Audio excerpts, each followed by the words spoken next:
Você ouve agora o IPOcast, o podcast semanal do IPO Brasil.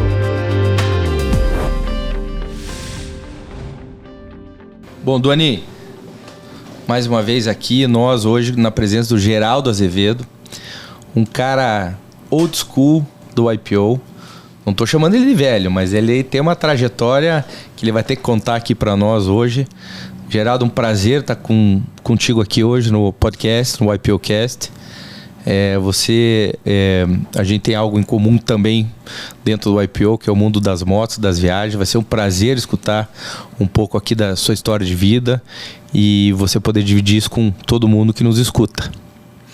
Bom, para mim, primeiro, obrigado pelo convite e segundo, parabéns pela iniciativa, porque esse negócio, como eu estava comentando com vocês, esse podcast é uma baita oportunidade da gente conhecer mais a fundo gente que a gente convive no dia a dia, gosta pra burro de conviver, mas na grande maioria das vezes não tem a oportunidade de entrar a fundo para poder conhecer mais. E aí o jeito que vocês estão explorando isso é um jeito muito rico e é muito bacana. Então eu é que tenho que agradecer em nome de todo mundo do IPO que está ouvindo esses podcasts, a iniciativa que vocês estão tendo e o tempo que vocês estão dedicando para fazer esse negócio acontecer. Muito obrigado. Começando pelas tuas origens, assim, do que você é feito? Rapaz, é uma mistura, porque a minha mãe é Rondon e vem daquela parte Marechal Rondon e coisa e tal. E a gente sempre teve uma ligação muito forte com o Pantanal de Mato Grosso. Então, e o meu pai é um cara que veio de uma família bastante antiga em São Paulo, que é Rocha Azevedo, sempre foi um executivo, e eu sou fruto dessa combinação aí, dessa cruza, né? Então, tanto é assim que até aos 7 anos eu morei numa fazenda no Pantanal. Então, eu tive a oportunidade de crescer com aqueles valores de terra, de verdade, de coisa. O meu grande mentor na minha infância era um sujeito que não sabia ler, era o Arnaldo, que era um zagaieiro. Zagaieiro? Zagaieiro, que era um cara que naquela época o pessoal caçava onça, né? Então, existia isso, né? Eu tô falando de 50 anos atrás, né? E, na verdade, o zagaieiro era aquele cara que segurava a onça, a hora que como se fosse uma lança. Zagaia é uma espécie de lança, entendeu? Esse cara era um cara que eu admirava, que era um cara que sabia laçar, cavalgava bem, se dava bem no mato. Então, as referências de infância foram muito diferentes das que a gente tem hoje, entendeu? Puta, que rico isso, hein, Doni? Zagaieiro. Diferente do que a gente escuta aqui normalmente, né? Isso, com certeza, te moldou para a vida de uma forma diferente, né, Geraldo? Isso me deu uma visão que eu considero muito privilegiada. Primeiro, uma visão de conviver muito bem com o desconforto. Às vezes você está numa situação que você está desconfortável, em cima de um cavalo, começa a chover, você tem 15 horas para chegar de volta em algum lugar, entendeu? E não tem o que fazer. Não tem opção. Então você tem que aprender a lidar com os teus recursos. E eu acredito muito que a gente só aprende a extensão dos recursos que a gente tem dentro da gente a hora que esses recursos são colocados à prova. Então isso me ensinou muito. Me ensinou também muito a valorizar aquelas coisas que são de verdade, o que as pessoas têm e não só informação. Então tem muita coisa que eu trago para mim, para a vida, que eu tento passar através do meu exemplo para os meus filhos e para as pessoas com as quais eu me relaciono, entendeu? Como é que foi depois, então, dessa experiência no Pantanal? Como é que foi a tua vida de adolescente, se preparando aí para a tua vida adulta? Como é que foi esse processo? Aí nós viemos para São Paulo. O meu pai assumiu uma diretoria nas Pernambucanas, depois ele veio ser presidente das Pernambucanas e um dos fundadores do IPO, junto com o Paulo Vilares naquela época. Isso é assunto para daqui a pouco. Mas eu vim para São Paulo, a gente começou a morar aqui, eu fui estudei no Santa Cruz e coisa e tal. Entrei na faculdade e não completei a faculdade de Direito, porque eu comecei a trabalhar e aí surgiu uma oportunidade de trabalhar numa agência de propaganda em Nova York. Isso meados dos anos 80, quando a única forma de aprender alguma coisa era estar lá, né? Não é que não existia internet, não existia fax. Eu vi o primeiro fax chegando na sede da Que idade ONU. você tinha, Geraldo? Tinha 22 anos. Né? Teu pai deve ter adorado você largar a faculdade para ir trabalhar numa agência de marketing em Nova York. Na verdade, era o maior grupo de propaganda do mundo, né? Então, para mim, foi uma baita oportunidade. Na ideia, naquele momento, era trancar a faculdade, entendeu? Eu jamais imaginei que eu não fosse terminar, né? E hoje eu me arrependo de não ter terminado. Eu acho que teria sido a coroação de um ciclo que seria importante, entendeu? Mas como é que surgiu essa cavada, essa oportunidade, Geraldo? Você de dentro da faculdade direto para Nova York? Foi uma coisa interessante. Eu sempre tive um espírito empreendedor muito grande. Sempre me identifiquei como empreendedor. Nunca me adaptei muito na vida executiva, nas poucas tentativas que eu fiz de me adaptar à vida executiva. E quando eu acabei de entrar na faculdade, eu estava na PUC, fazendo Direito, e tinha um amigo meu que estava no Mackenzie. Nós resolvemos fazer um primeiro evento interuniversitário e coisa e tal. E para poder operar o evento, nós criamos uma empresa. Essa empresa começou a crescer, e aí essa empresa a gente acabou... eu vendi para o meu sócio e recebi um convite para trabalhar na Ogilvy, que era a Standard na época, inclusive do Faveco, um outro IPO. E aí eu fui trabalhar na Standard e conheci o Bob White, que era o presidente da Ogilvy Mundial aqui no Brasil. E aí rolou uma empatia, ele me convidou para trabalhar em Nova York. Foi assim, simples desse jeito, entendeu? E aí eu acabei indo para Nova York. Passei 3 anos trabalhando lá sem voltar para o Brasil e fiz toda a minha formação profissional em Nova York, no que na época era a maior agência de propaganda do mundo. Então foi uma experiência sensacional. Me lembro, para fazer a apresentação, a gente tinha um japonesinho lá que fazia slide. Então a gente ia para as reuniões de clientes levando as apresentações, levava um projetor de slide, aqueles carrosséis redondos. Aquele que trocava e rodava assim? Opa, era assim que a gente fazia as apresentações. Então imagina, eu vi o começo do fax, né? Então eu peguei o restinho do Mad Men. O meu chefe tinha um frigobar na sala dele que, entendeu? Dava 11h30 da manhã, a gente tinha a conta do Beefeater, por exemplo, né? Dava 11h30 da manhã, ele falava, Geraldo, what you care for a dry martini? Eu falava, claro, né? Eu era assistente, tinha 20 anos, o cara oferece alguma coisa que você não vai tomar. O que vier tá dentro, né? Eu achava que era aquilo, né? Quer uma injeção? Quero também, pode dar aqui no meu braço. Qualquer coisa, né? Pô, você tá brincando. Geraldo, e como é que era o mercado publicitário dessa época aí? Na verdade, essa formação que eu fiz em Nova York, a Ogilvy cresceu muito, eram grandes contas, né? E era uma coisa muito mais baseada na televisão. Foi a época que a mídia estava começando a ganhar essa predominância que teve até pouco tempo atrás, a mídia de massa, vamos dizer assim. Então eram grandes contas e a televisão começando a tomar conta, novos formatos de mídia e tudo isso. Foi um bom aprendizado, entendeu? Foi quando começou a surgir o planejamento estratégico, até então era muito mais criação, enfim. Tem uma visão aí inteligente. E aí isso deu origem à época dos grandes criativos, né? Você vê que eram aqueles caras que sabiam criar para um formato de televisão. Então foi uma coisa muito inteligente. Mudou muito nesses últimos 9 anos, 10 anos, esse contexto está muito diferente do que era, né? Ah, sim. Imagino que nessa época, como a mídia principal era televisão, apenas grandes empresas podiam bancar uma veiculação via televisão, né?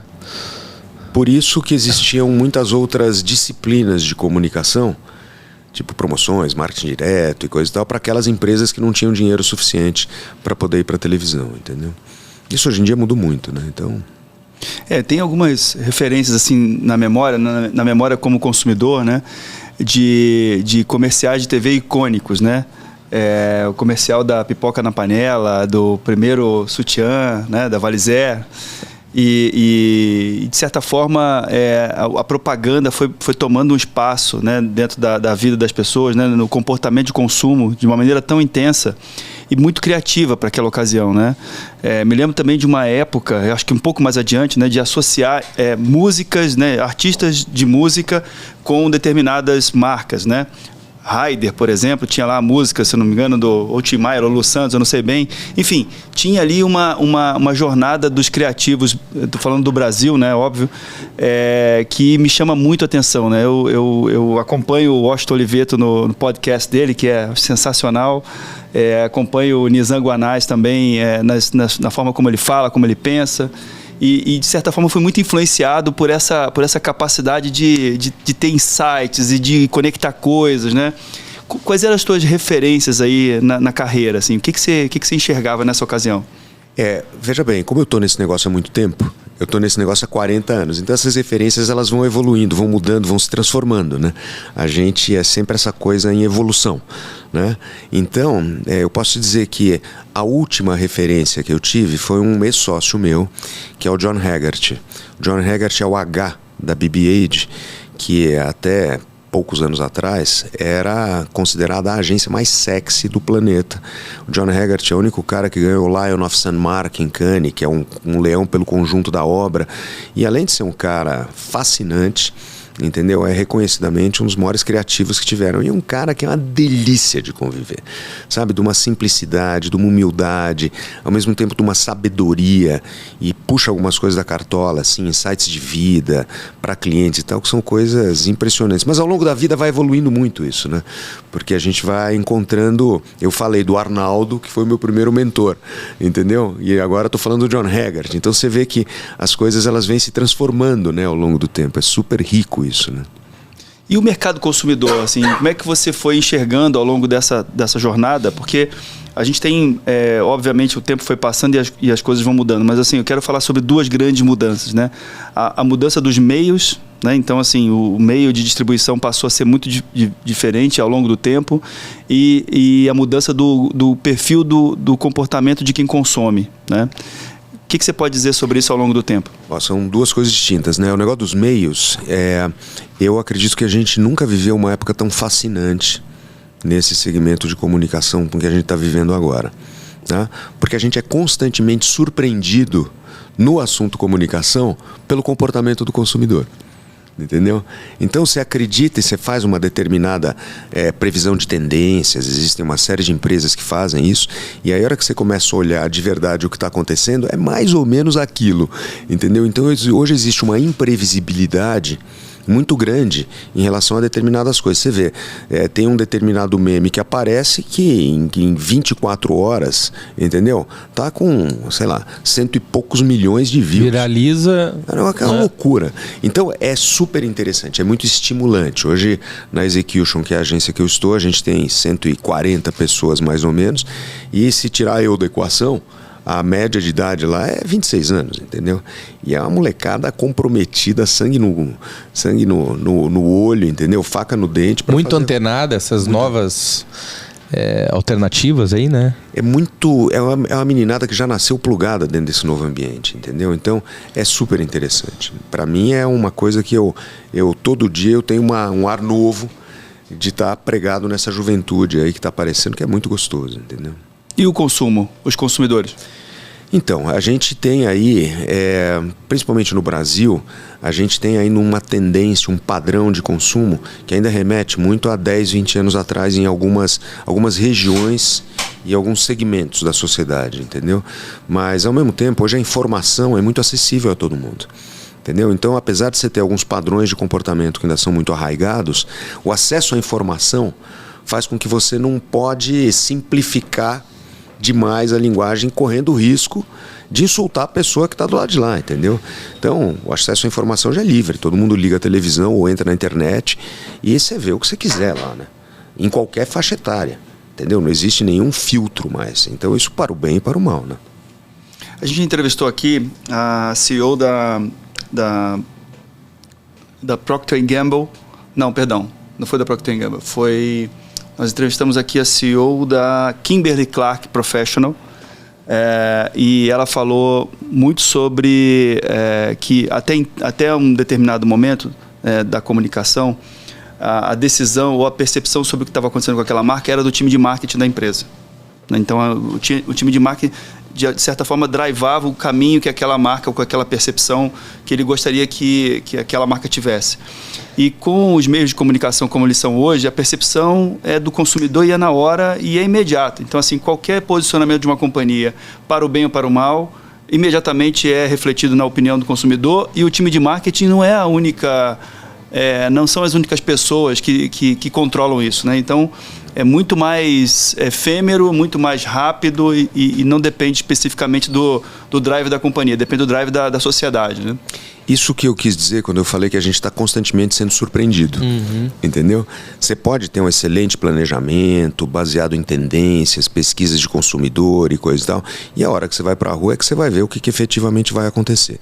No negócio de comunicação, percepção é realidade. Se você cria uma determinada percepção, aquela é a realidade daquele assunto. E sempre foi assim. Hoje, isso está sendo transformado um pouquinho. Por quê? Porque a gente percebe o seguinte: se não houver verdade naquela percepção, em pouco tempo a tua marca é exposta. E aí ela é execrada. Então a única boia... Cancelada. A única boia que as marcas e as pessoas têm hoje em dia é a verdade. Entendeu? Eu sou assim. Entendeu? É nisso que eu acredito, é dessa forma, esses são os meus valores. E isso você tem que expor. Então o que você tem que fazer é um trabalho interno de olhar para marcas, eu estou falando, né? De olhar para dentro, entendeu? E falar, é isso que eu sou, é isso que eu quero ser e é assim que eu quero me expressar. Entendeu? E o trabalho da agência de comunicação é encontrar a melhor forma possível de expressar isso. Nós temos, por exemplo, uma conta que é a conta da Samsung ESG. É uma conta transversal a todas as divisões da Samsung. Entendeu? Então, nós só vamos comunicar as iniciativas verdadeiras que a Samsung... Que estão em ação, que estão sendo implantadas. Não adianta falar, eu vou fazer. Isso não existe mais. Entendeu? Porque senão, como você falou, a marca é cancelada. Então a gente tem que tomar muito cuidado com isso ao longo do tempo, entendeu? Geraldo, não queria perder tua linha do tempo. Você falou daquela experiência em Nova York. Eu queria que você traçasse essa linha do tempo até os dias de hoje. Em breves palavras, não precisa ser tão breve, fica à vontade. Mas vamos lá. Eu fiquei em Nova York durante 3 anos. Nesse período eu não voltei para o Brasil. E aí eu recebi um convite para voltar para cá. Assumi uma diretoria de uma empresa do grupo Ogilvy, que estava sendo formada. Eu voltei, assumi a diretoria para tocar esse negócio aqui. Isso muito jovem ainda. Eu tinha 26, 27 anos. E foi uma experiência muito bacana. Aí eu acabei permanecendo nessa empresa por mais 2, 3 anos. E aí eu saí para montar a minha. Foi quando já começou a manifestar esse espírito empreendedor. Eu montei a Rocha Azevedo. Ao longo de 12 anos, a Rocha Azevedo, uma agência também, cresceu. Veio a ser uma das grandes agências da região, ganhou mais de 400 prêmios internacionais. Eu fui eleito várias vezes o profissional do ano, sabe aquela coisa? Então foi uma coisa interessante. A gente abriu escritórios na Argentina, no Chile. E aí, comecinho dos anos 2000, eu vendi o controle dessa empresa para um grupo de Chicago. Fiquei tocando o negócio deles para a América Latina por 4 anos, incluindo aí Miami. Essa seria a Marketing Store? A Marketing Store. Uhum. Fiquei tocando o negócio deles na América Latina e aí eu tinha um put para colocar o restante das cotas que eu ainda tinha. Eu exerci esse put e comprei, negociei o meu non-compete com eles por um non-solicit, né? Porque no nosso mercado é muito comum esse assunto do non-compete, né? A partir do momento que você vende, você tem que ficar um tempo fora do negócio. E eu negociei com eles por um non-solicit, que eu não ia atrás nem dos clientes, nem das pessoas da empresa que tinha comprado a Rocha Azevedo. E aí comprei participação na Nelgama. A Nelgama era uma agência que estava começando. O Ale é um cara super querido, grande amigo, Ale Gama. Tinha acabado de começar a Nelgama. A gente tinha se conhecido na época da Standard. Lá atrás, na Ogilvy, ele era um redator. E quando eu entrei, em 2005, a Nelgama era a 35ª agência no ranking. E aí nós acabamos vendendo a Nelgama em 2012 ou 13 para o grupo Publicis, quando a Nelgama era a 3ª agência brasileira em compra de mídia. Fizemos aqueles cases do Bradesco completo, tinha aqueles Blue Man da Renault, a gente tinha conta de TIM, Omo, Johnny Walker, enfim. Então foi uma fase profissional muito gostosa, muito rica, muito bem sucedida, muito querida e muito agradável, assim, sabe? Do ponto de vista de resultado, de sociedade, de crescimento pessoal, foi muito legal. Geraldo, dá a impressão que nesse mundo das agências existe uma ciranda que parece que sempre alguém está sendo comprado, absorvendo contas e tal. Isso é normal? Existe hoje ainda isso? Esse é o caminho? Na verdade, agência, eu tenho uma coisa que eu gosto de dizer, agência nada mais é do que uma junção de pessoas num determinado momento no tempo. Então todas as agências que você pegar, entendeu? Tinha lá um grupinho de 3 ou 4, que é que fazia aquela mágica acontecer. Entendeu? Saiu 1, saiu 2, acabou a mágica. Eu falei para vocês da BB-8. Com a saída do John Haggerty, do Nigel Bogle e do Simon, a BB-8 desapareceu. Com a saída do Ale, a minha e a do Roberto da Nelgama, a Nelgama deixou de existir, a marca não tem mais. Entendeu? Então, quer dizer, é isso. Um time de futebol é assim também, né, Geraldo? Já percebeu? É isso. Porque assim, são aqueles caras reunidos naquele momento, né? Por exemplo, o time do Flamengo de 82, que mesmo que não é flamenguista sabe, né? Consegue dizer quem são os caras, mas eles juntaram aqueles caras com um técnico legal e aí por um período aquilo acontece brilhantemente. É um uma toque mágica. de bola. A democracia corintiana, o Sócrates. Por exemplo. Entendeu? Por exemplo. Pô, e por aí vai, você tem razão. O negócio da compra das agências é o seguinte, os grandes grupos, até algum tempo atrás, eles estavam no negócio de gerar equity. Então, se ele comprava uma determinada empresa por um múltiplo menor do que o que ele estava tradando no mercado, a ação dele subia. Entendeu? O compromisso com o resultado operacional vinha em segundo plano. Entendeu? Não era tão importante naquele momento. Esse cenário mudou, tá? Com essa mudança da mídia, agora onde o poder está na mão do consumidor, até aquilo que você mencionou, entendeu? O poder está na mão do consumidor, é ele que vai definir o que a tua marca vai ser, como é que ela vai ser percebida, de que forma, acabou. E se houver um movimento muito forte, ele cancela aquela marca. Então, com essa mudança, é muito difícil das empresas, os grandes grupos, as grandes holdings de comunicação, são 5, 6 no mundo, entendeu? Continuarem nesse jogo. Então, hoje em dia, o compromisso com o resultado operacional é muito maior, entendeu? E as empresas compram, os grupos compram agências, ou para ter uma presença regional, ou para agregar alguma especialidade que ele não tinha, ou ele compra gestão, ou ele compra carteira de clientes. Só são essas 4 coisas, entendeu? Então, o que o cara está comprando nesse caso? Entendeu? Então tudo isso tem que ser levado em consideração, né? E os clientes do outro lado, né? Eles também têm uma visão de que a cada tempo eles precisam renovar essa interação da forma como eles fazem o produto chegar no mercado. Quer dizer, é comum as empresas também mudarem de agência, darem outras oportunidades. Como é que isso acontece? Para o lado de quem contrata as agências? É comum. Tá? Você tem vários perfis de empresas anunciantes, né? Você tem aquelas que por compliance tem que fazer uma concorrência de tempos em tempos. Empresas globais que tem compliance. Tem compliance, coisa e tal. Você tem empresas que trabalham com um hall de agências no roster delas, ou seja, elas vão lá e pedem para uma determinada agência que já estão cadastradas dentro do roster delas. E você tem empresas que têm uma longevidade de relação muito grande. Eu tenho a sorte hoje na Execution de em 5 anos a gente ter tido 0 de turnover involuntário, ou seja, clientes que quiseram sair por algum motivo. Pelo contrário, a gente tem um crescimento orgânico muito legal dentro dos clientes que a gente tem. Mas em algum momento isso acontece, entendeu? É inevitável. Tá? Daí a necessidade de você estar sempre no mercado, mostrando teu trabalho, prospectando, enfim. Você falou da Nel Gama com saudosismo, brilho nos olhos, né? Preciso dizer isso aqui porque alguns vão só ouvir, não vão ver, e eu estou vendo. E depois, então, veio a jornada de Execution. Como é que foi essa transição? Não foi direto, porque ao sair da Nel Gama, a gente vendeu em 2012, eu tive que permanecer 2 anos, porque a gente ainda tinha um earn-out para receber, e aí eu pude sair. Ao sair, eu teria algum tempo de não compete.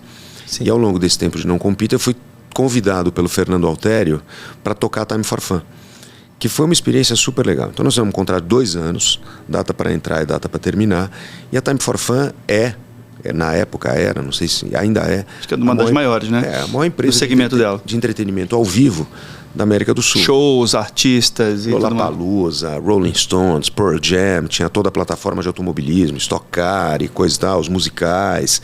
Então foi uma experiência muito bacana, entendeu? De entrar a fundo nesse negócio. Mas eu sempre soube que eu queria voltar para o negócio de agência. Mas esse período, então era um contrato de 2 anos, qual era a tua missão em 2 anos? Tocar a empresa. Tocar, seguir. A empresa estava sendo muito penalizada porque em 2014 a Time for Fun abriu capital em 2011 ou 2012. Quando ela abriu capital, ela foi uma das maiores operações de small cap do Brasil. Abriu capital com valuation de 850 milhões de dólares na bolsa. Novo mercado e tal. Tudo bem, o dólar naquela época estava 1 para 2, 2 para 1, entendeu? Mas mesmo assim, foi um negócio surpreendente. A Time for Fun vinha apresentando um EBITDA consistente acima de 100 milhões de reais. Então realmente era um negócio muito legal. Isso abriu o olho de um monte de gente, entendeu? Então entrou um monte de players nesse mercado. Entrou a Gel, entendeu? Que era uma parceria da Globo com a RBS. Entrou a SWU, que era uma outra iniciativa do Eduardo Fischer. Entrou a XYZ, que era uma iniciativa do grupo do Nizam. Entrou até o Ike Batista, entendeu? Entrou com a IMX. Então, o que aconteceu? Isso aumentou muito o preço dos insumos. No Brasil, alugar palco, alugar show, alugar estádio e tal. E quando os artistas internacionais vão sair em turnê, eles fazem um bid. Eles fazem uma concorrência. Quem vai me dar mais? Então, o que antes a Time for Fun? Ela estava meio sozinha? Lógico, estava sozinha. Então, a ação, quando abriu, estava 18. Quando eu entrei, a ação estava 2. Então, tinha que ter alguma energia nova lá, entendeu? E foi muito legal. Eu imagino, falando... É um comentário e junto uma pergunta, né? Eu imagino que é um desafio muito grande você agregar valor no entretenimento de shows onde o talento está com o artista, né? E as pessoas conhecem o artista. Então, você é um intermediário que vai criar uma experiência bacana, né? Então, eu imagino que a concorrência chega e ocupa um espaço muito rapidamente. É uma afirmação e a pergunta vem: como é que foi a tua gestão nesse processo? Assim, você entrou lá para lidar com essa realidade e, de alguma maneira, posicionar bem a companhia já nesse novo ambiente competitivo, né? São várias realidades distintas, né? Porque como a Time for Fun tinha diversas áreas de negócio, então ela tinha, por exemplo, musicais. A parte de musicais, o Fernando e o time artístico dessa parte de musicais sempre foi muito bem relacionado para fazer a montagem dos musicais da Broadway aqui no Brasil. Você tinha toda uma parte de live, entendeu? Que eram shows, festivais e coisa e tal. E era um time sensacional. Você tinha lá o Alexandre Faria, que hoje é o presidente da Live Nation para a América Latina. O próprio Luiz Oscar Niemeyer estava conosco também naquele momento, que é um craque, foi o cara que criou o Rock in Rio, tem uma história incrível.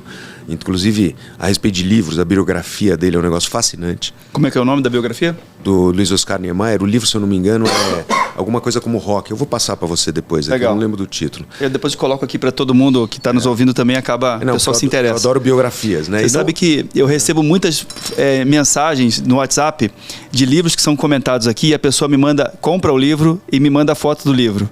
Então eu adoro falar de livro aqui, eu adoro quando as pessoas falam de livro aqui, porque daqui a pouco alguém manda uma mensagem pra gente, ó. Eu ouvi lá na entrevista do Geraldo, tô te mandando pra você saber que eu comprei. Não, e o Luiz Oscar, só fazendo um comentário breve a respeito do livro dele, é uma história viva da música nos últimos 40 anos, entendeu? Ele é um cara que...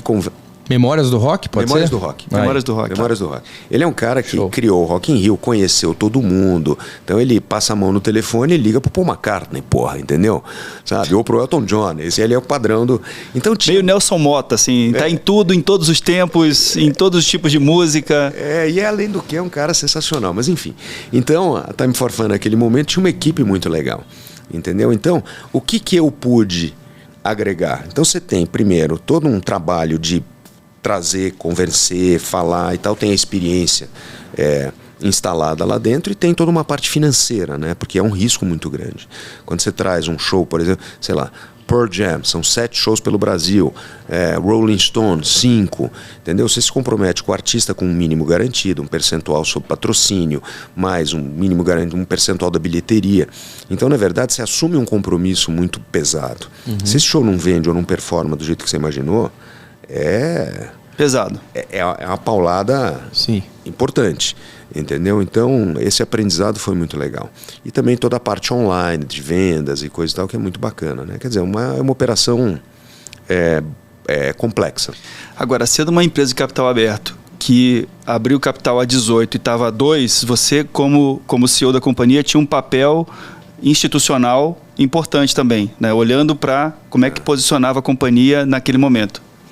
Não, aí eu acho que teve sorte, teve muita gestão do Fernando também, que é um craque nesse negócio, conhece pra burro, não só essa parte financeira, mas é um dos caras que tem a maior experiência nesse assunto que eu conheço, né? Um baita respeito e admiração por ele. E o Fernando, ao longo desse tempo, a gente conseguiu reverter parte disso, ou seja, eu saí de lá, a ação estava 10, 12, entendeu? Então... foi uma somatória. Algumas dessas empresas acabaram saindo do mercado, ficando pelo caminho, porque não é um negócio para amador, entendeu? Então, e se você não tiver um colchão financeiro para aguentar uns 2, 3 tombos de show, assim, chuva, não sei o que, coisa que não vende, exatamente.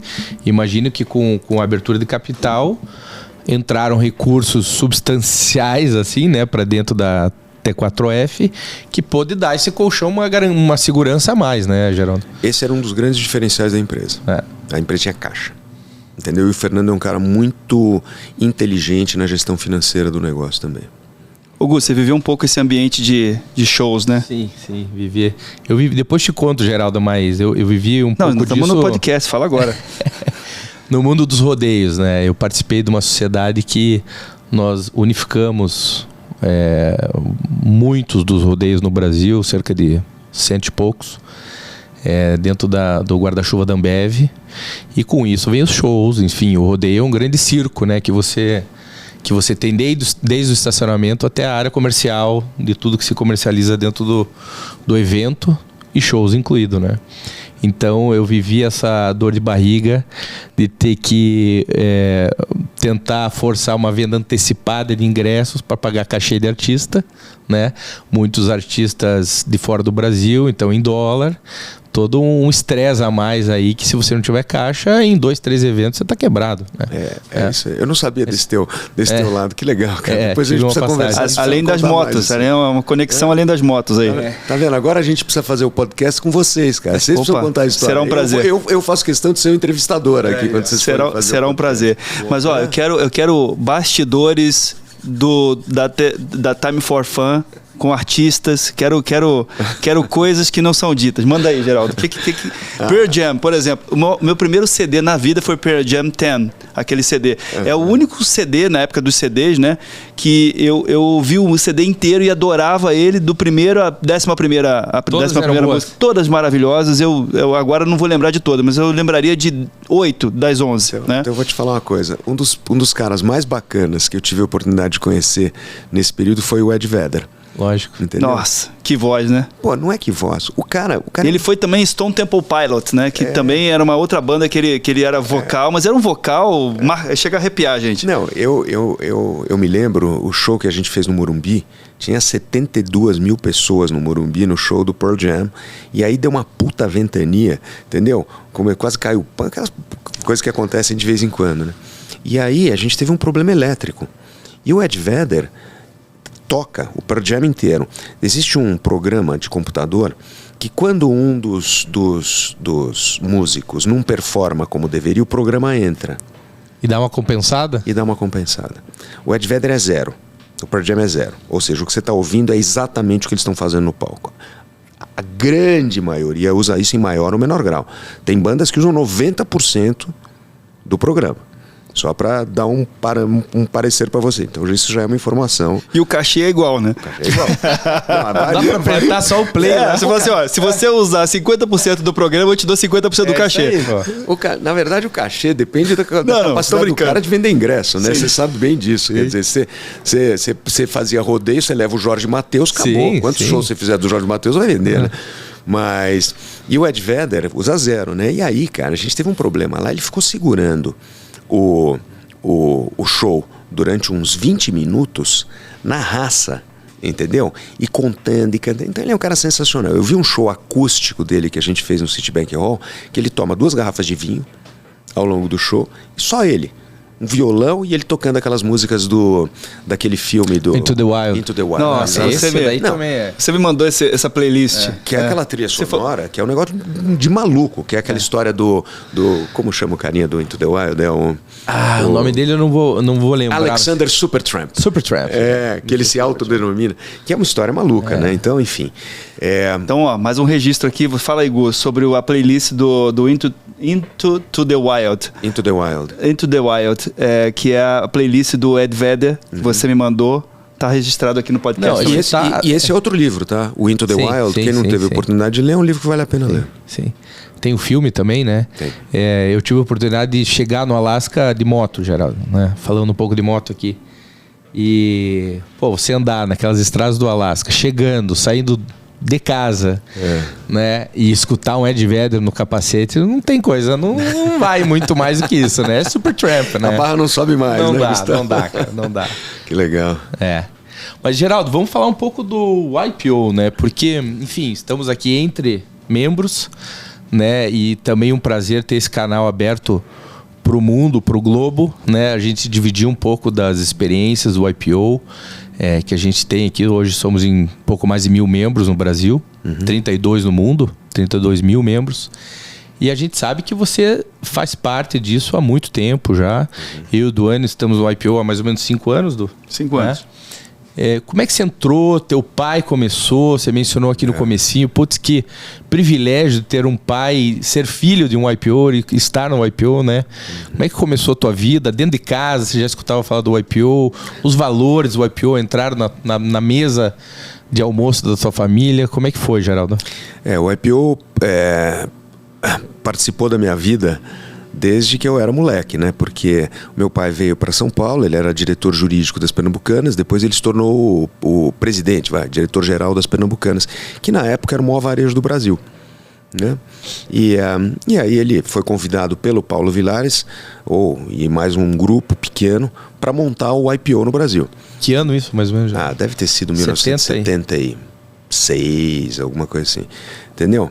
E aí eu tive a oportunidade, como filho mais velho, nós somos em 3 irmãos, de crescer dentro do YPO. E o YPO, desde aquele momento lá atrás, já se mostrava como sendo um grande divisor de águas, né? Quando eu montei a Rocha Azevedo, que eu comentei com vocês, isso foi em 1989, 90, 92, a Rocha Azevedo cresceu muito. E já chegou num tamanho que me permitia ser o YPOer. E aí, o Fábio Auriemo foi o meu sponsor, pai do Zeco. Eu vim a ser o sponsor do Zeco no YPO. Então tem bastante história aí. E eu fui a primeira geração de YPOer a entrar no YPO pelos méritos próprios, filho de YPOer, entendeu? Quer dizer, sem ser empresa de família ou alguma coisa assim.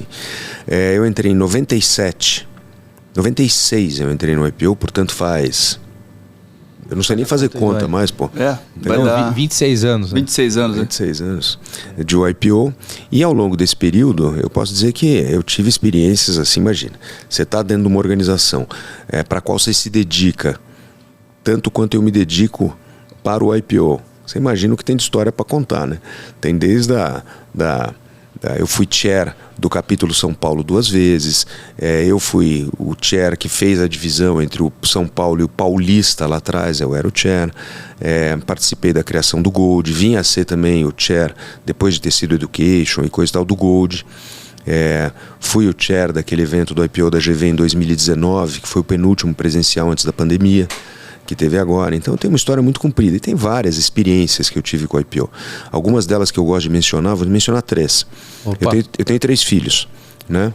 E eu sempre fiz questão de passar um tempo individual com cada um deles. Falar assim, eu vou fazer alguma coisa com você. Então, por exemplo, eu peguei o meu filho mais velho, que hoje se formou em economia nos Estados Unidos, está morando em Los Angeles, trabalhando num fundo de Venture Capital.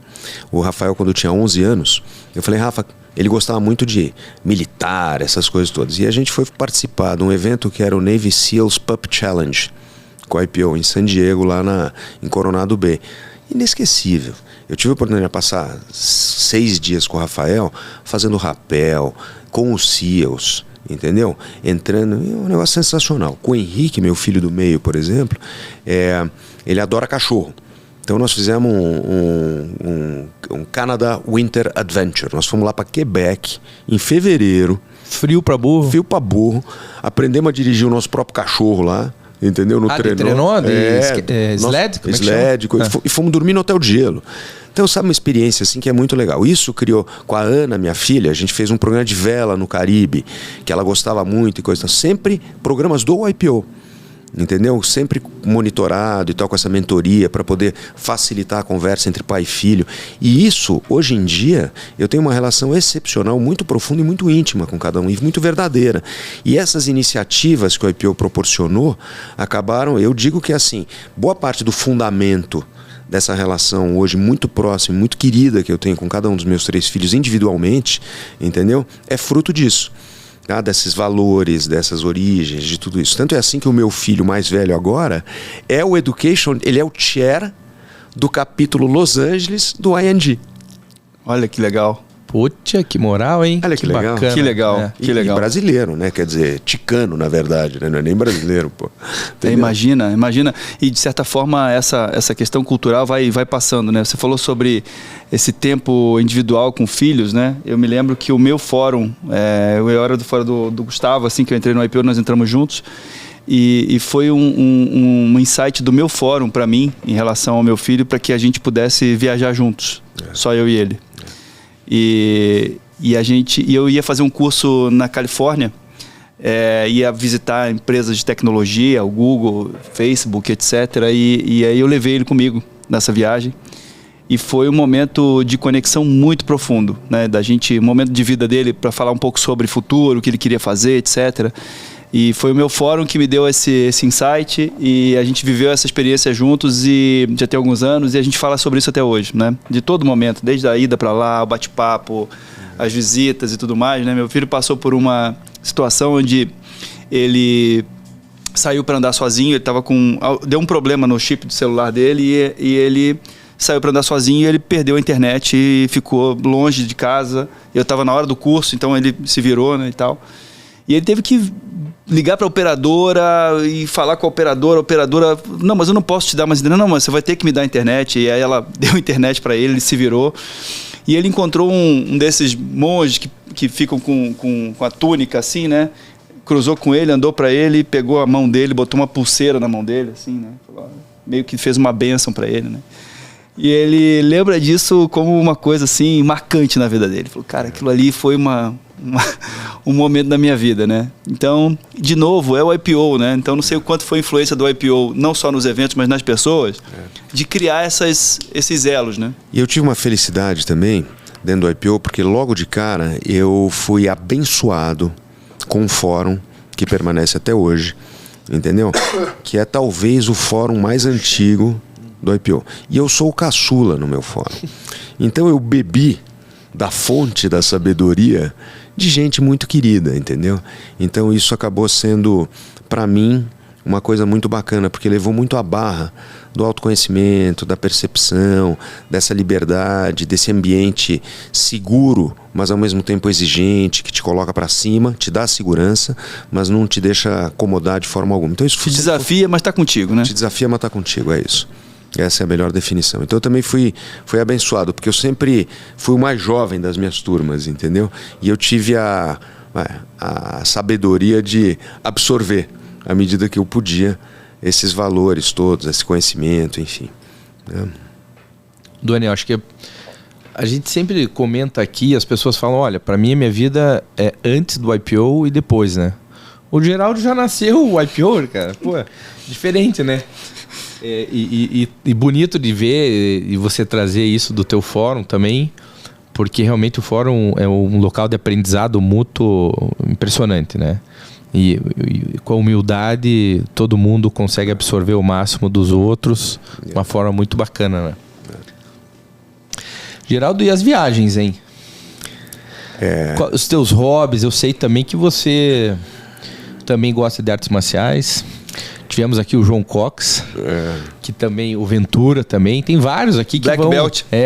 Se a gente não cutucar, eles não falam nada, né, Duane? Mas fora o hobby em si, eu acho que arte marcial é uma coisa que traz muita coisa junto, né? Disciplina, enfim, perseverança. Conta um pouco pra gente o que você tem de hall aí, de ferramentas, de hobbies, pra gente explorar um pouco. Eu brinco, né? Que eu sou um cara que eu tenho muito recurso. Então, eu tenho pouco tempo para fazer tudo que eu gosto. Então, quando eu falo que eu tenho muito recurso, é assim, é muita... Então, você sabe, a gente divide essa paixão, né, da motocicleta. Exato. Eu já fiz inúmeras viagens, gosto de moto. A última que eu fiz grande foi lá para os Lençóis. A gente foi andar no meio das dunas lá, daquelas KTM 450. E eu adoro viajar de motocicleta. Eu gosto muito de mar. Eu faço caça submarina desde que eu sou moleque. Eu tenho uma casa em Ilhabela, um barco, então toda oportunidade que eu tenho eu tô lá e eu adoro, é uma coisa que eu gosto. Eu divido a paixão do surf com meu filho, Rafael, que mora em Los Angeles. Ele tá surfando para burro e a gente já fez inúmeras viagens de surf. Fomos para Costa Rica, fomos para Nicarágua, fomos para o México, e a última que eu fiz com ele foi com o IPO. Olha só. Através de um network de surf do IPO, que foi para Ticama, no Peru, que é a onda mais longa do planeta, coisa e tal. E foi um evento organizado pelo IPO. Então, você vê, o IPO tá, de uma forma ou de outra, está sempre presente, entendeu? Como o Rafa mora em Los Angeles, encontrar em Lima foi muito mais fácil para a gente poder fazer esse programa. Além disso, eu gosto muito de vela. velejei minha vida inteira, diversas categorias e tal, corri de oceano quando eu estava morando em Nova York também e coisa e tal. Surpreendentemente, eu tenho mais de 1000 saltos de paraquedas. Eu até fui vice-campeão brasileiro desse negócio de competir, né? Então, tem uma história comprida de treinamento nos Estados Unidos, ir para Cuba para saltar. Eu acho que eu fui um dos únicos caras que fez um salto daqueles Antonov 2, que é um avião de motor radial, biplano, de lona, entendeu? Em cima de caio largo. Enfim, é uma história bacana, que isso aí são outras histórias. E tem a minha grande paixão, que é o negócio do jiu-jitsu, que eu faço há quase 30 anos ou mais. Eu sou faixa preta do Fábio Gurgel e esse, para mim, é o grande assunto, é aprender a se locomover nisso aí. Eu competi muito, eu tenho título brasileiro, mundial, pan-americano, sul-americano, e agora, semana retrasada, eu estava em Las Vegas competindo no mundial lá. Inclusive, meus filhos foram me encontrar, o Rafael, mais velho, que está trabalhando lá em Los Angeles, e a Ana, minha caçula, que acabou de entrar em USC agora, também na Califórnia. Eles pegaram o carro, foram me encontrar, passaram o fim de semana comigo, entendeu? Foi o maior evento de jiu-jitsu da história, tinha 8.600 atletas lá, foi super legal.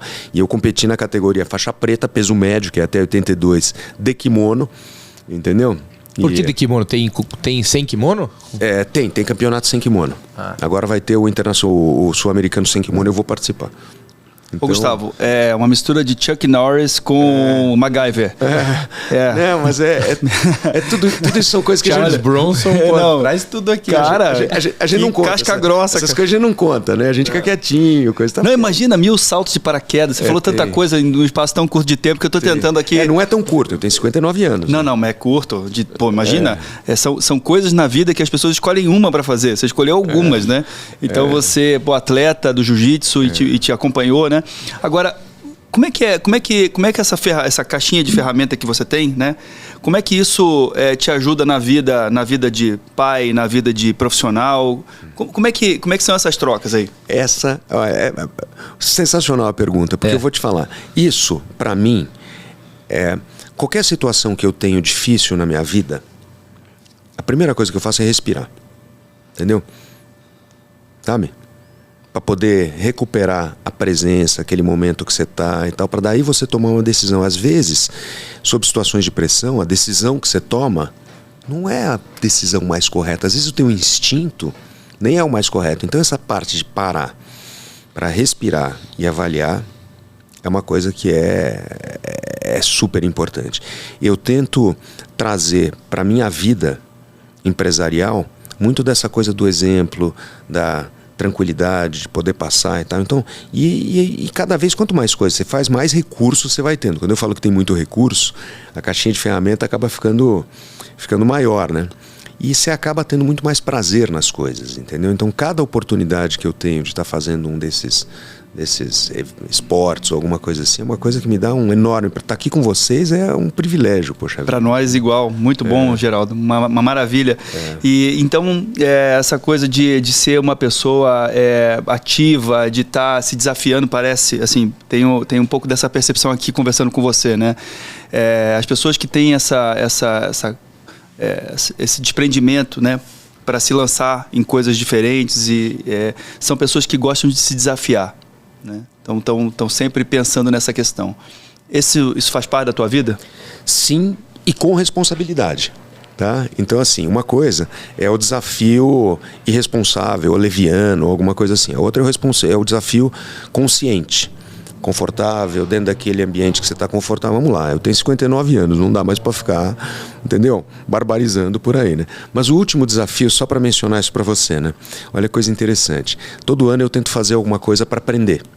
Tenho que tirar 10 dias para aprender alguma coisa. Então, em 2017, eu fui para um evento do IPO em Berkeley, já participei de eventos em London Business School, diversos eventos, aprender alguma coisa business-wise. New assim. skill. New skill. E aí, em 2020, eu estava em Ilhabela e um amigo meu que é super querido me levou para um forró. Eu cheguei naquele forró e eu falei, pô, todo mundo dançando com uma alegria. Eu falei, quero aprender esse negócio aqui, né? Daí fui tentar dançar e não dá para dançar forró se você não sabe, porque é o homem que conduz no forró. Eu resolvi aprender a dançar forró. Então, meu projeto 2020 foi aprender a dançar forró. Eu arrumei uma professora de forró que me ensinou a dançar forró. E hoje eu tenho uma alegria quando eu danço forró. De vez em quando eu pego e vou no canto da Ema dançar forró na quinta-feira à noite, entendeu? Então, assim, essa coisa do desafio, de se permitir fazer e se permitir entrar nisso aí é muito legal. E isso é uma coisa que me fascina, entendeu? E é uma coisa que eu espero não perder ao longo do tempo. É maravilhoso. Com certeza isso é uma coisa que te move, né? Te dá gasolina para seguir em frente, né, Geraldo? Eu imagino que vamos dizer, você ter título mundial de jiu-jitsu brasileiro e tal, você tem que ter um nível de competitividade dentro de você muito alto, uma cobrança interna muito alta, né? Para chegar nesse nível, né? Horas de dedicação, de preparação, né? Você competindo com você mesmo, muitas vezes, né? E isso você externaliza isso de que forma nos negócios, Geraldo? De que forma você impõe isso de uma maneira com classe, vamos dizer assim, dentro dos teus negócios? Ou da tua vida, da tua carreira, né? Tá, vou te falar, cara. Eu tenho uma preocupação muito grande com as pessoas, né? Então, assim, hoje eu gasto 80% do meu tempo olhando para as pessoas, mais do que cuidando de gente, olhando para as pessoas. A minha empresa hoje tem 140 pessoas. Todo mundo que entra, eu converso. Eu sei quem é, eu sei como é que é. Então, essa preocupação, ela se reflete também em filhos, em coisas. Então, esse cuidado, eu acho que é um baita de um diferencial. E o que me deu esse cuidado, eu acredito que foi muito dessa origem, dessa não é agressividade, entendeu? Mas essa curiosidade de estar entrando a fundo dentro das coisas, do treinamento, da disciplina. Tem uma série de coisas que isso traz pra gente.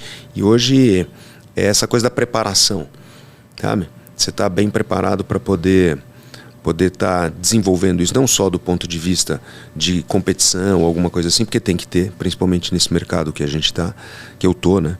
Mas esse cuidado de não deixar isso sobrepassar o olhar para as pessoas, entendeu? Então eu estava contando para vocês, eu tive agora fazer essa analogia, eu tive agora no Mundial de Master em Las Vegas. Eu perdi a minha primeira luta. Perdi para um africano, entendeu? O cara me espancou na primeira luta. Pelo menos ele ganhou a minha categoria. Mas enfim, eu tive o azar de pegar. O cara ganhou a categoria na minha primeira... Logo de cara. Entendeu? Mas mesmo assim, o olhar para ele, para as pessoas, não era um olhar de agressividade, era um olhar de competitividade, mas... Com respeito. Com muito respeito e com muito respeito mesmo, acho que essa é a melhor palavra, entendeu? E o respeito pela pessoa, eu acho que é super importante, né? Isso é uma coisa que eu aprendi, que eu trago comigo sempre, entendeu? Qualquer tipo de pessoa. Isso volta, inclusive, na origem. Quando a gente estava falando do Pantanal, que eu falei do Arnaldo, de outras pessoas, as pessoas que eu sempre respeitei, não eram pessoas que tinham grana, às vezes não sabia ler, mas eram pessoas que tinham em si determinados valores que eu admirava e respeitava muito. Então acho que isso é muito importante da gente trazer, ainda mais nos dias de hoje, entendeu? Geraldo, falando desse momento agora na tua companhia, né? Tua companhia tem 140 pessoas. Qual que é o posicionamento da agência? O que ela reconhecidamente mais marcante naquilo que ela consegue entregar para os seus clientes? Fala um pouquinho sobre isso. Eu montei a Execution. Quando eu fui montar a Execution, eu fui abordado por alguns amigos YPOers que quiseram entrar comigo nesse negócio. Então, eles falaram, pô, Gê, você vai montar, podemos entrar junto? Então, eles foram muito queridos de acreditar em mim, quando naquele momento eu tinha nada mais do que um pedaço de papel dizendo, olha, eu acredito que é mais ou menos isso que eu vou fazer ao longo dos próximos 5 anos. Entendeu? E cada um deles investiu algum dinheiro, entraram comigo, e ao longo desse período todo eles têm sido gente muito querida em chamar minha atenção para determinados aspectos que eu posso crescer, que eu posso melhorar, e inclusive ajudar a conduzir a empresa num caminho que ela está indo agora, que eu acho que é um caminho muito positivo. Dito isso, a empresa hoje ela é reconhecida como uma agência criativa, Então a gente efetivamente tem uma parte muito grande de planejamento estratégico, que está aliado com a parte toda de execução criativa. A gente também faz dentro dessa área de geração de conteúdo, seja planejamento estratégico, criação ou geração de conteúdo em redes sociais mesmo, que a gente chama de digital content. Compramos uma produtora, então a gente produz boa parte desse conteúdo digital dentro de casa. Tá? E a gente tem toda a parte de distribuição também, mídia online, mídia offline, performance e BI. A empresa vem crescendo bastante, a gente está surfando um momento bom, então tem que aproveitar isso, né? Então hoje a gente tem clientes como Hershey's, como Samsung, como Warner, e para esses clientes a gente faz tudo. Temos Wikibold, temos duas divisões da Movida, então a gente já está num porte de médio para grande. E eu estou muito feliz com isso, porque está me dando assim, eu chego domingo, entendeu? Ansiando pela segunda-feira, entendeu? Porque tem sido muito legal. E o time que a gente conseguiu montar lá é incrível. A empresa hoje tem uma baita diversidade, 70% do time é mulher, inclusive todos os cargos de liderança são ocupados por mulheres. Entendeu? A gente está com todos os princípios de ESG, de governança, tem iniciativas que nós estamos fazendo dentro dessa área de social, que vai desde um projeto onde a gente está resgatando e fomentando jovens negros de periferia para poder participar de todas as áreas da agência em parceria com algumas lideranças dentro de algumas comunidades e coisas e tal. A gente tem algumas iniciativas, por exemplo, como Câncer Consciência ou Doenças Raras Consciência, são plataformas gratuitas online. Porque a gente faz toda a gravação de vídeos com médicos e coisas e tal, que são abertas a pacientes, cuidadores e coisas e tal, de pessoas com câncer. Eu tive um linfoma há 10, 12 anos atrás, então eu sempre tentei devolver alguma coisa depois de ter passado por isso. Então eu estou muito feliz com esse momento do negócio, entendeu? E eu não quero parar de operar. Agora eu quero ficar nesse negócio por muito e muito tempo, entendeu? Porque está muito gostoso. E falando um pouco sobre o que você entrega para as pessoas que estão com você, na tua squad ali, né? As pessoas que ligam, que estão diretamente ligadas a você, quando você para refletir sobre o que você leva para elas como pessoa, né? Como liderança, porque você é um cara inspirador pela vida que você leva, né? Então, tanto as tuas realizações profissionais quanto pessoais. Então, eu acho que isso já é uma capa que você leva para quem está perto de você. E eu estou sentindo isso aqui, te conhecendo agora. Imagina quem convive com você, né? Mas, assim, no dia a dia profissional, o que você leva para essas pessoas? Quando você lembra de ter trabalhado com elas há algum tempo, você fala assim, isso aqui eu deixei para ela, isso aqui eu... Bom, obrigado pelas palavras primeiro, né? Gentis, né? Mas eu tenho duas coisas que eu me orgulho muito, né? Ao longo desses 40 anos de profissão, eu nunca queimei uma nau. Ou seja, eu sou muito amigo de todos os meus ex-sócios. Muito. Entendeu? Amigo mesmo. Tá? De encontrar, falar, conversar, o Alê, o Roberto, mesmo os lá de trás, da Rocha Azevedo, do Fernando. Então, assim, eu me orgulho muito disso. Então, acho que isso diz alguma coisa a respeito da forma com que a gente lida com as pessoas. E uma outra coisa que é interessante é o seguinte: a agência é uma máquina de moer carne, né? Você cobra, exige, trabalha fim de semana, coisa e tal. E a gente acabou de ser certificado com aquele Great Places to Work, né? Que no caso de agência... Que teria que ser incompatível com o ambiente de agência, né? Quase que não classifica. Quase não entra, né? Então diz muito a respeito disso, tá? E eu acho que a gente tem uma liderança muito querida dentro da agência. E eu me orgulho muito de dizer que o item do meu job description hoje em dia é ser um grande guardião da energia que a gente tem lá dentro. Entendeu? Por isso que eu falei que hoje 80% do meu tempo é olhando para as pessoas. É bonito. É gente, né? É uma empresa feita de gente, de inteligência entre pessoas, e com certeza todas as experiências que você teve de vida e o jeito que você leva a tua vida e essas válvulas de escape que te ajudam a consolidar tudo, você traz para dentro da cultura da tua empresa, né? Dissemina isso e todo mundo gosta, né? Não tem quem não goste, né? Então por isso não tem turnover também, né, Geraldo? Parabéns mesmo aí. Se eu fosse procurar um emprego numa agência hoje, eu iria para vocês lá. Geraldo, a gente está chegando no fim aqui. Quero muito te agradecer pelo tempo que você dedicou aqui para essa entrevista, né? Pela generosidade, pela sinceridade. E quero te agradecer por isso. Passar para o Gustavo te entregar aqui um presente nosso. A gente sempre carinhosamente entrega um livro aqui para os nossos convidados, Geraldo. Esse livro é a biografia do André Agassi. É o máximo. Um grande tenista, um grande cara. Eu espero que você não tenha lido, mas serve aí de... Mas se tiver, a gente pega de volta. Se tiver, você me devolve. De jeito nenhum. Vocês vão ter, os dois vão ter que fazer uma dedicatória. Com muito prazer. Vamos, Obrigado, com certeza. gente. Obrigado mesmo, tá? Foi um prazer, Geraldo. Olha, obrigado pelo quero teu minha tempo. dedicatória. Vamos fazer. E ia te fazer agradecer online. pelas palavras que você trouxe no início, né, sobre a iniciativa do podcast, vindas de você que é um especialista no assunto, né? Significam muito pra gente, porque no fim a gente vai reunindo os recursos que tem, as competências que tem, mas com a vontade de entregar algo muito genuíno, né? E é um prazer fazer isso. É um prazer fazer parte desse projeto aqui. E ouvir de você, que é uma pessoa que conhece muito desse assunto, sobre essa iniciativa, de poder compartilhar, poder ser ouvinte do podcast, significa muito para nós. Muito legal. Obrigado. Obrigado a vocês pela oportunidade. Mais uma vez, parabéns pela iniciativa aí, poxa. Não deixe de escutar os outros episódios do YPOcast, disponível em todas as plataformas de streaming.